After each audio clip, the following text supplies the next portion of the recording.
ITC Ratnadweep আমার ঠিক বাঁ পাশেই একটা বিলাসবহুল হোটেল, আর এই হোটেলেই উঠেছে ভারত।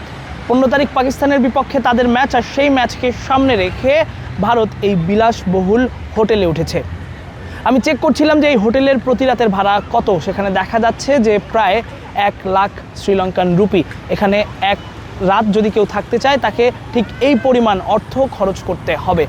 এমন একটা বিলাসবহুল হোটেলেই উঠেছে যেটা আইটিসি রত্নদ্বীপ। আর এই হোটেলে এবারের বিশ্বকাপে যতগুলো দল শ্রীলঙ্কায় খেলেছে, অস্ট্রেলিয়া বলেন, জিম্বাবুয়ে বলেন কিংবা পাকিস্তান বলেন, কারোরই আসলে সুযোগ হয়নি এই হোটেলে থাকার। কিন্তু ভারত তাদের ক্ষমতা দেখিয়েছে, তাদের পাওয়ার দেখিয়েছে এবং তারা এই বিলাসবহুল হোটেলে থেকেছে।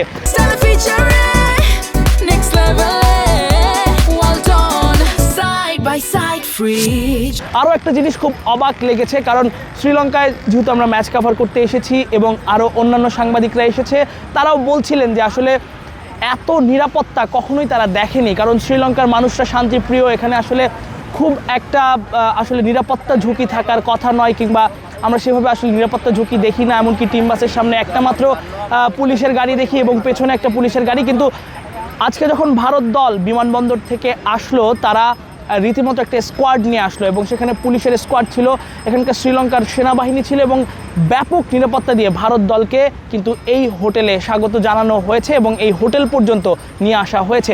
শুধু তাই নয়, এবারের বিশ্বকাপে ভারত কিন্তু ট্রাভেলও করেছে একেবারে ভাড়া করা বিমানে, যেটাকে বলা হয় চার্টার্ড ফ্লাইট। সেই চার্টার্ড ফ্লাইটেই কিন্তু ভারত এই শ্রীলঙ্কা পর্যন্ত এসেছে এবং সেখান থেকে একেবারে নজিরবিহীন নিরাপত্তায় তাদেরকে কিন্তু এই বিলাসবহুল হোটেলে এনে রাখা হয়েছে।